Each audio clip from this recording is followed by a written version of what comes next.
কি গো, দেখো 2টো বাজতে চললো, সব রান্না কি তোমার হয়ে গেছে? কি কি হয়েছে দেখাও। এখানে নিরামিষই বিউলির ডাল, আর এখানে হলো আলু পোস্ত আর উচ্ছে আলু তরকারি, নিরামিষ এটা। আর আচ্ছা, এখানে ডাল বেটে রেখেছি, কুমড়ো পাতার বড়া করব যখন খাবে গরম গরম।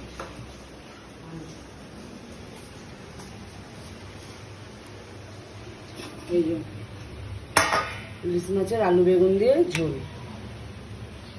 ইলিশ মাছের আলু বেগুন দিয়ে ঝোল করেছি। আর এখানে ভাজা আর তেল রেখেছি, আর এখানে মাছের তেল হচ্ছে, আলু বেগুন দিয়ে মাছের তেল আর গরম গরম ভাত ধোয়া ওঠা। আজকে দুপুরে এই রান্না হয়েছে।